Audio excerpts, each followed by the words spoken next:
Well, we're preparing to wrap up another busy day in Scotland. I think we got a lot done. We have a lot of good substantive meetings, and with my fellow leaders, and most of all, it was critically important for the United States to be here.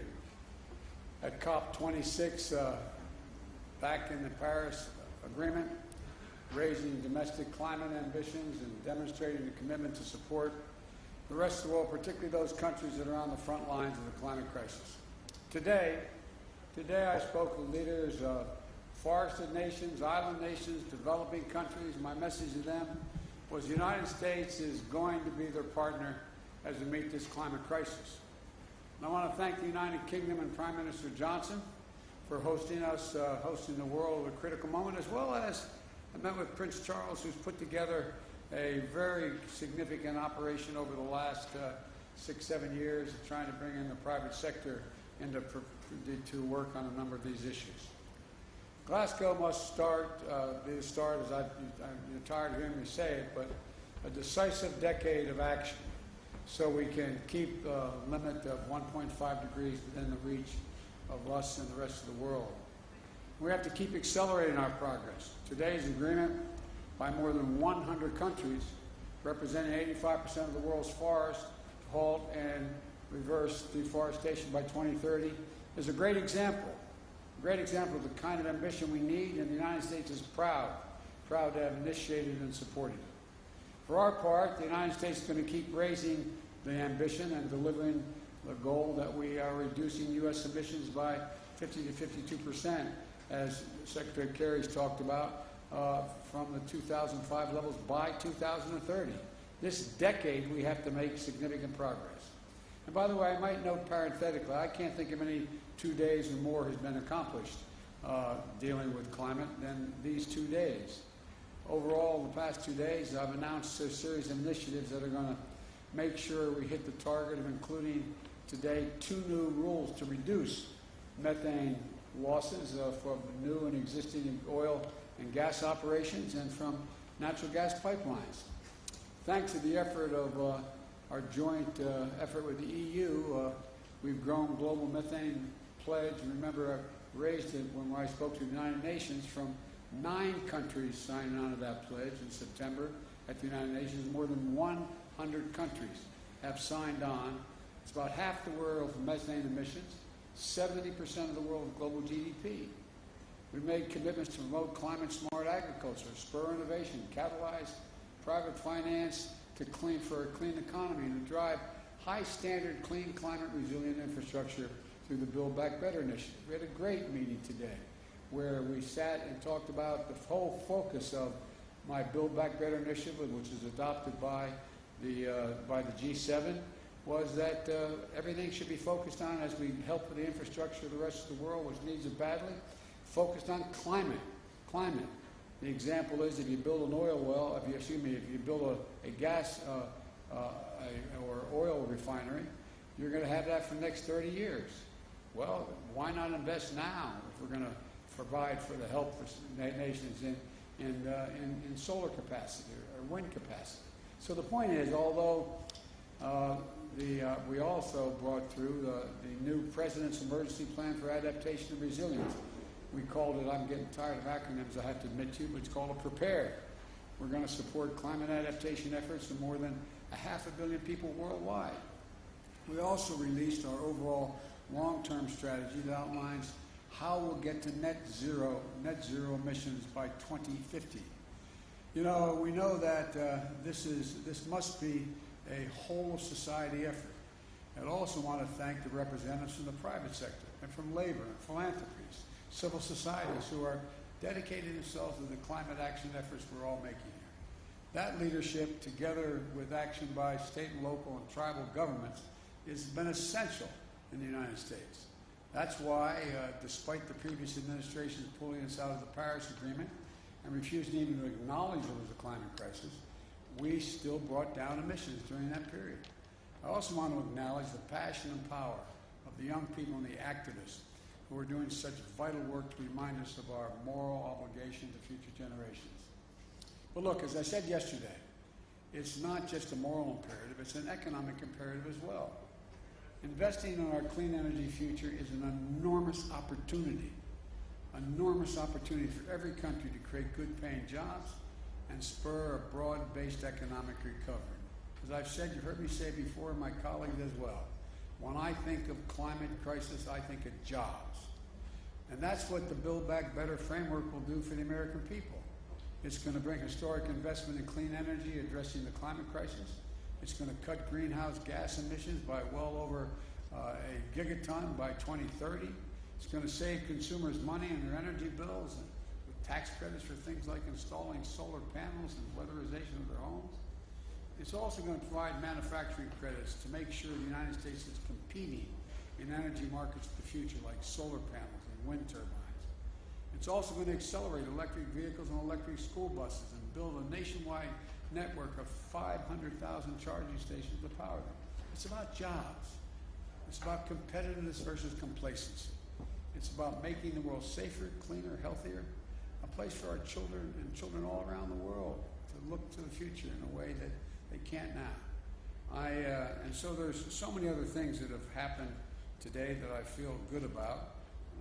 But let me start, if you will, by I'll be happy to take your questions. Phil, you got a question? I'm watching on TV a lot. Thank you very much, Mr. President. You noted your disappointment with Chinese actions on climate in Rome, and also lack of willingness for Chinese President Xi Jinping to show up at either the G20 or COP26. But I wanted to ask more broadly, when you assess where things stand right now in U.S.-China relationships after your first 10 months in office, your diplomats have had difficulty engaging in a substantive manner with some of their counterparts. You have the Chinese military that has tested a hypersonic missile this summer and is building its nuclear capability. What is your general assessment of where things stand, and are you concerned that the potential for armed conflict has grown over the course of your first 10 months in office? Well, let me start off by addressing the first part of, if not the question, the statement. And that is that I indicated that China and Russia not showing up in Saudi Arabia was a problem. We showed up. We showed up. And by showing up, we've had a profound impact on the way I think the rest of the world is looking at the United States and its leadership role. I think it's been a big mistake, quite frankly, for China, at least back to China, not showing up. The rest of the world is going to look to China and say, what value added are they providing? And they've lost an ability to influence people around the world and all the people here at COP. The same way I would argue with regard to Russia.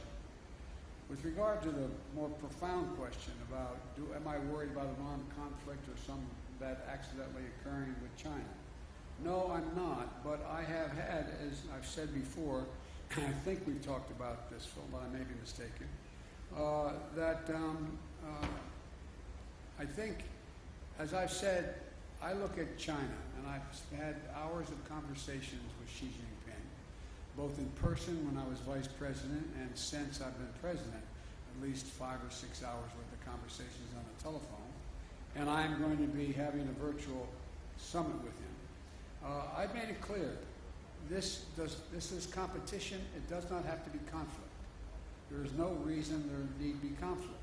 But I've also indicated to him, and I'm not reluctant to say it publicly, that we expect him to play by the rules of the road. We're not going to change our attitude toward Constitution, international airspace, international sea lanes, etc. We also have made it clear that we have to work on dealing with things like cybersecurity and a whole range of other issues. But I'm not looking for, I don't anticipate there will be a need for there be physical conflict. But you know, as you've heard me say this before, my dad had an expression. He said the only conflict worse than one that's intended is one that's unintended. One that's unintended. And so in my meetings with him virtually coming up, we haven't set the exact date yet, I want to make sure there's no misunderstanding. It's competition, not conflict, and so there's no unintended. Yeah, Peter? Mr. President, you're touting on this visit your $1.75 trillion plan that includes climate, but your party is still not united behind it. Senator Joe Manchin yesterday called it budget gimmicks, shell games, and a recipe for economic crisis. Today he said he never signed off on the framework. So do you have a specific commitment from Senator Manchin to support your Build Back Better bill, yes or no, and how do you respond to those criticisms? And I have a quick follow-up. Number one, I'm not going to talk about the specifics of my conversations. He will vote for this if we have in this proposal what he has anticipated, and that is looking at the fine print and the detail of what comes out of the House in terms of the actual legislative initiative. I believe that Joe will be there. With regard to the issue of whether or not he thinks that he's worried about this being inflationary or going to be a negative impact in the economy, I think that I've made it clear to Joe, and will continue to, and we will, that as I've apologized for repeating, Peter, but 17 Nobel laureates on economics said it's going to lower inflation, raise wages, increase competition, create 2 million jobs a year, et cetera. And so I think that I understand that Joe is looking for the precise detail to make sure nothing got slipped in terms of the way in which the legislation got written that is different than he acknowledged he would agree to. But I think we'll get this done. You mentioned the word inflation there. You recently said you have no short-term answer to bring down gas prices. But as you know, it's not just gas prices now. Rents are up. The cost of everyday items are up. Inflation in the U.S. is at a 13-year high. So when specifically should Americans expect those prices to come down? Well, look, first of all, the significant reason why prices are up is because of COVID affecting the supply chain. I mean, I know I'm not trying to be instructive. I know you know this. Number one. Number two, if you take a look at, gas prices, and you take a look at oil prices, that is a consequence of, thus far, the refusal of Russia or the OPEC nations to pump more oil. And we'll see what happens on that score sooner than later. Number three, I think if you take a look at what we're talking about, you look to this coming Thanksgiving. We're in a situation where we find that we are in a very different circumstance. Last Thanksgiving, as I said, this year we're working on a supply chain issue. Well, last Thanksgiving, I sat down with my wife, my daughter, and my son-in-law. This Thanksgiving, we're all in a very different circumstance. Things are a hell of a lot better, and the wages have gone up higher, faster than inflation, and we have generated real economic growth. It doesn't mean these dislocations aren't real. They do affect people's lives. For example, one of the reasons why I decided to talk about the need to deal with the operation and the gouging that occurs in some of the pricing of beef and chicken and other things is that that's why I think that's why I indicated to you we're going to look at whether or not there's a violation of antitrust laws and what they're doing. So there's a lot to look at, but the bottom line is that I think that anyone who would prefer, as bad as things are in terms of prices hurting families now, trade this Thanksgiving for last Thanksgiving. Jen Epstein, Wall Street Journal. Excuse me. I beg your pardon. Bloomberg. I hope I got it. I got it. Thank you. Especially since my granddaughter works for you guys in a different circumstance. So I got it. I'm in trouble. Well, I'm going to ask a very Bloomberg question to begin, which is, have you decided who you will nominate to chair the Federal Reserve Board? And if not, can you speak a little bit about what you're thinking about if you consider your choice for Fed chair and the other seats that are open? This is the latest that a president has gone without nominating somebody the year before a nominee needs to be selected. And are you concerned about potentially having a short timeline, especially if you're not going to re-nominate Joe Biden? No, no, and no. No, I'm not going to discuss it with you because that's in train now. We'll be making those announcements fairly quickly. It's been in train for some time, number one. Number two, I also would indicate that I think we're going to have plenty of time to make sure all the major nominees are able to be cleared in time that where their terms would expire. And number three, I've given a lot of thought to it. And I've been meeting with my economic advisors on what the best choices are. We've got a lot of good choices, but I'm not going to speculate now. Nancy, CBS? I think you had your hand up. I'm sorry. Did you? Thank you very much, Mr. President. Some of the commitments you made here won't happen unless Congress passes future legislation. How do you convince Republicans and even some Democrats to get behind more spending if they look at this conference and say, China isn't meeting these global goals, Russia doesn't intend to meet these global goals, India doesn't plan to, why should we? Because we want to be able to breathe and we want to be able to lead the world. Look, I mean it sincerely. I think, presumptuous of me to say, talk for another leader, but the fact that China, trying to assert, understandably, a new role in the world as a world leader, not showing up, come on. The single most important thing that's gotten the attention of the world is climate. Everywhere. From Iceland to Australia, it just is a gigantic issue. And they've walked away. How do you do that and claim to be able to have any leadership now? Same with Putin and Russia. His tundra is burning. He's in a literally the tundra is burning. He has serious climate problems. And he is mum on the willingness to do anything. And so I genuinely believe, and I mean this from the bottom of my heart, when I said at COP7, at the G7, that America was back, people wondered whether, well, is that really true? Well, we were able to change the dynamic of a lot of things coming out of the G7. I think what I'm about to say sounds often self-certain. 2 world leaders came up to me today and said, thank you for your leadership. You're making a big difference here. You're moving people. I think you and I talked about that, John, with one of the folks talking to us. And so I think the fact that America showed up and decided to lead and laid out clearly what it wished to do. For example, as I said, the mere fact that we were able to, go from 7 or 8 people or countries talking about, or maybe it was as high as 14, I don't remember the original number, to deal with the whole notion of methane. Now 100 nations have signed on. 100 nations. 100 nations have signed on to reduce methane by 30% by 2030. And methane is 25 times more toxic to the environment than CO2.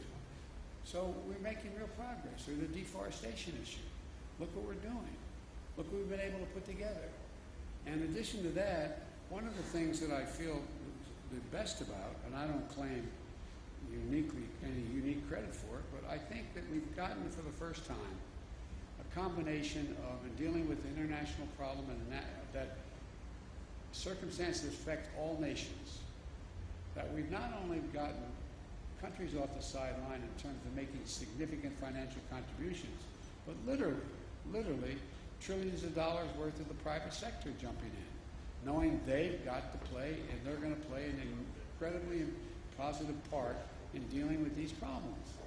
It's real. It's genuine. And so I just think that, that old bad expression, proof of the pudding's in the eating. I feel confident we're going to get done what we have to do at home in order to deliver. And lastly, if you take a look at what economy is growing, the United States, it's growing. It has problems, mainly because of COVID and supply chain, but it's growing. We've created over 6 million jobs. We're leading the world in terms of the fastest growing economy, major economies. So I think, you know, we're going through a difficult time in the world because of COVID, because of supply chain consequences, because of the environment and all that's occurred, the way it's in fact imploded in near term. But as I said to you earlier, and I really mean it, I think it presents a gigantic opportunity, to, in a sense, press the restart button and move in a direction that I think the vast majority of countries, and look, I'm sure you interview other world leaders that are here, the vast majority think this is an opportunity. They're not quite sure exactly what to do, exactly how to do it. Not that I have all the answers, I'm not implying that. But they know that.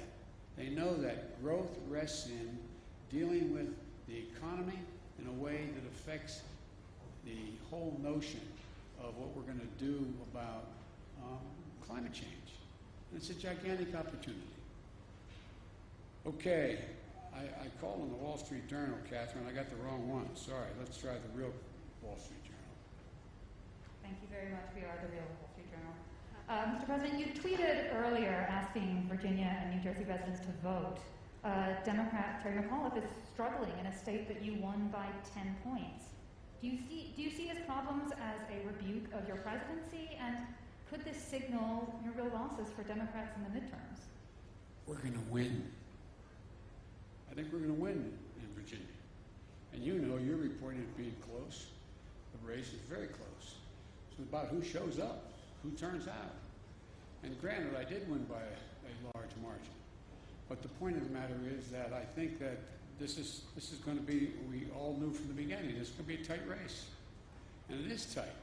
And it's going to get down to turnout. And it's going to, my guess is I'm going to be landing at 1 o'clock in the morning East Coast time. That's probably about the time we'll be hearing what the final results are. I think we're going to win New Jersey as well. But look, you know, the off year is always unpredictable, especially when we don't have a general election going on at the same time. That's been the case up and down, you know, for a long time, especially as Virginia's turned more and more blue. But having said that, I don't believe, and I've not seen any evidence that whether or not I am doing well or poorly, whether or not I've got my agenda passed or not, is going to have any real impact on winning or losing. Even if we had passed my agenda, I wouldn't claim we won because Biden's agenda passed. So, but I think it's I think it's going to be very close. I think it's going to get down to, as you all know, turnout. And I think that based on what I have heard so far, it's awful hard for me to be prognosticating, which I don't like doing as president anyway, from overseas. But I think, I hope that every eligible voter in Virginia and New Jersey shows up and votes. And the more of them do, the better off I think our chances are. And I think we're gonna win. Okay. All right. NPR. Scott?